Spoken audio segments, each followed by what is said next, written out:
What's up, peeps? Have you recently been feeling that the ADS sensitivity just doesn't feel as smooth as it used to, and there's just something off about your aim? Well, in this video, I'm going to show you guys the setting that they actually did change, and I'm going to show you exactly how to customize your ADS sensitivity so it feels as smooth as butter. Ladies and gentlemen, let's jump right into this video.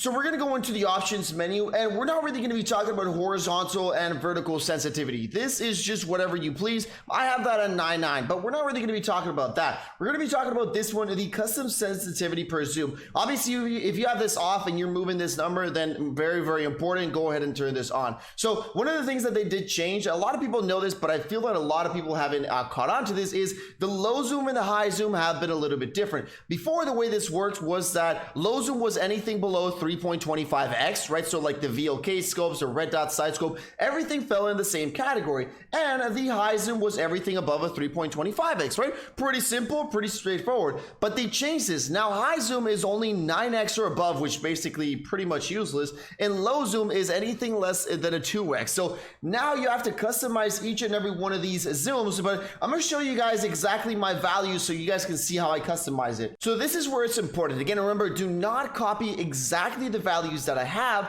but what's important is the difference between the values that I have. So for the low zoom, you're going to choose whichever one you want. Obviously, you can try 0.85, whatever you feel comfortable with, right? I feel 0.85 should be the highest one. So this low zoom, keep it at your highest one. So this one's going to be anything less than a 2x. So it's going to be like the hollow scopes that are like 1.75. It's going to be your red dot sights, and it's going to be your iron sights. All right, so we're going to keep this at 0.85. Now for the 2x and the 3x, since they're pretty similar to each other, I'm going to keep both of these at the same, and I lowered it just a little tiny bit. I don't want this to be significantly slower, but I don't want it to be like a huge difference, right? So the difference between the 2x and the 3x compared to low zoom is going to be 0.5. Remember, these numbers are what's important that you're going to translate into your own sensitivity, right? So if you have 0.70 here, then for this one you're going to have 0.65, right? Next up, we're going to have the 4 times, the 5 times, the 6 times, 7 times, 8 times, and 9 times. So basically all of these are going to be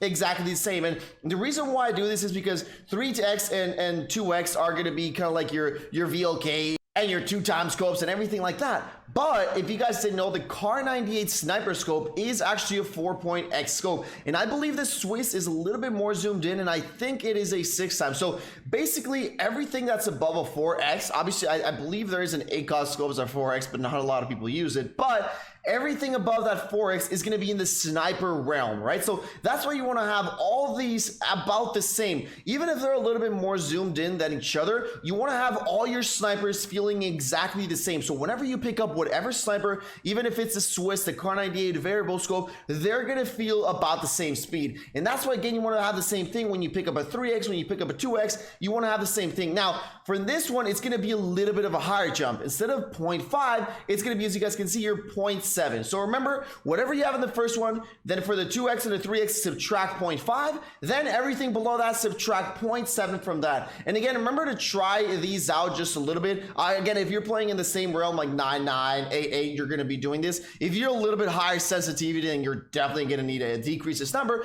And if you're playing lower sensitivity, then this number should be a little bit higher. Also, if your aim just still feels a little weird and you guys still don't use the aim response curve type, if you don't use linear, go ahead and use linear. It's going to feel significantly smoother, and trust me, with this ADS sensitivity numbers, the values that I just gave you, pop that linear sensitivity and it is going to feel so smooth. And again, just so you guys know, ADS sensitivity shouldn't be around being the fastest dude in the Wild West, right? I prefer something in the middle where you can aim left and right pretty easy, but again, you want to be able to control the recoil and hit those shots. That's why the tip I got for you guys is obviously, because this isn't the fastest sensitivity, right? If somebody spins right past you, right, if they slide cancel right past you with a stim, you're not going to be able to catch them with the ADS sensitivity that you have. So very, very important, when people are moving in front of you, or you're trying to get an enemy that is moving really fast, remember to always stop aiming, track that player with the hip fire, and then go ahead and transition into that aim. Remember, you don't always have to be aiming at the enemy, and that's very important to know, because again, this sensitivity, I believe it's perfect, but if somebody zips right past you or starts running really fast or jumps right in front of you, remember, you won't be able to catch them with these kind of sensitivities. So just remember, if somebody jumps past you or something like that, go ahead, switch to the hip fire, track tracking with your hipfire, and then transition into the aiming. Ladies and gentlemen, those are all the tips I got for you guys. Hopefully you guys did enjoy. Peace out, everybody, and I'll see you all in the next one.